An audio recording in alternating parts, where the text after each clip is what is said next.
Dulu MotoGP punya satu era yang berbeda. Era yang terlihat tidak masuk akal jika dilihat sekarang. Orang-orang menyebutnya era alien. Istilah tidak resmi, tapi satu-satunya cara untuk menjelaskan pembalap yang berada di luar batas manusia biasa. Di era itu lahir Fantastic Four, Valentino Rossi, Casey Stoner, Jorge Lorenzo, Dani Pedrosa.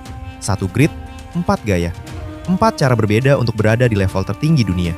Valentino Rossi bukan hanya cepat, dia membaca balapan lebih cepat dari semua orang. Saat lawan masih bereaksi, dia sudah mengendalikan arah balapan. Casey Stoner berbeda. Di atas Ducati yang sulit dikendalikan siapapun, dia membuatnya terlihat mudah. Motor itu tetap sama, tapi hanya dia yang bisa menjinakkannya. Jorge Lorenzo adalah presisi. Ritme stabil dari awal sampai akhir. Hampir tanpa kesalahan. Hanya kecepatan yang konsisten. Dani Pedrosa adalah kecepatan murni. Ringan, cepat, sangat konsisten. Tapi selalu tanpa ruang kesalahan. Sedikit saja error, hasil langsung hilang.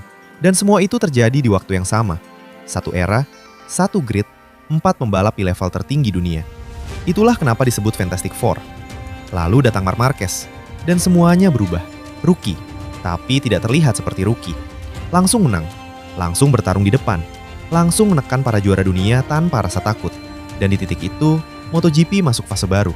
Bukan lagi satu dominasi, tapi pertarungan pembalap yang semuanya berada di batas manusia. Itulah era alien. Bukan karena mereka tidak bisa dikalahkan, tapi karena apa yang mereka lakukan terlihat melampaui logika. Dan ketika kita melihat kembali sekarang, kita baru sadar satu hal. Itu bukan sekedar era balapan. Itu adalah titik ketika batas manusia di MotoGP dipaksa sampai maksimum. Dan mungkin kita tidak akan melihat kombinasi seperti itu lagi. Bukan karena tidak ada pembalap hebat, tapi karena era seperti itu tidak datang 2 kali. Lalu pertanyaannya sederhana. Apakah kita benar-benar menyaksikan era terbaik MotoGP?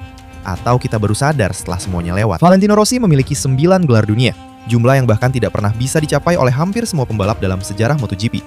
Namun hingga hari ini, banyak penggemar percaya bahwa angka itu seharusnya 10. Bukan karena Rossi kurang cepat, bukan karena ia tidak memiliki motor yang kompetitif, melainkan karena satu keputusan yang ia ambil pada tahun 2010, sebuah keputusan yang sampai hari ini masih diperdebatkan. Untuk memahami alasannya, kita harus kembali ke masa ketika Rossi masih berada di puncak karirnya. Saat itu, ia sudah menjadi juara dunia bersama Honda. Ia juga sudah menjadi juara dunia bersama Yamaha. Statusnya sebagai legenda hidup MotoGP tidak lagi dipertanyakan. Dan justru saat berada di posisi nyaman itulah, Rossi mengambil risiko terbesar dalam karirnya. Ia meninggalkan Yamaha dan bergabung dengan Ducati. Di atas kertas, keputusan itu terlihat sempurna. Pembalap Italia, motor Italia, pabrikan Italia. Sebuah kombinasi yang terdengar seperti kisah dongeng.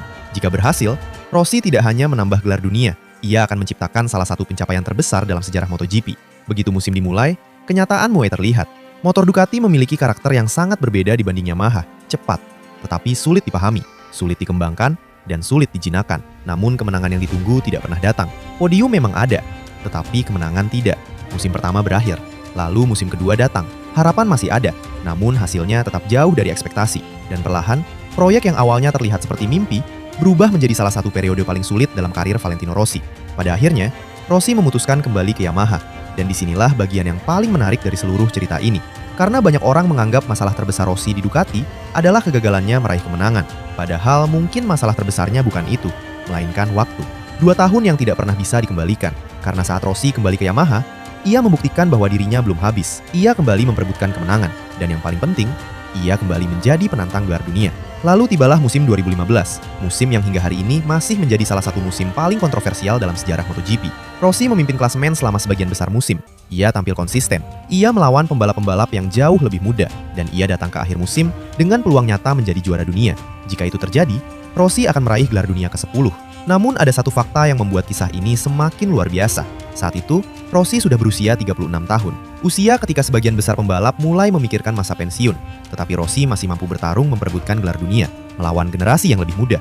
Dan untuk sesaat, gelar dunia ke-10 benar-benar terlihat berada dalam jangkauannya. Namun pada akhirnya, gelar itu tidak pernah datang. Dan sejak saat itu, satu pertanyaan terus menghantui banyak penggemar MotoGP. Bagaimana jika Rossi tidak pernah pindah ke Ducati?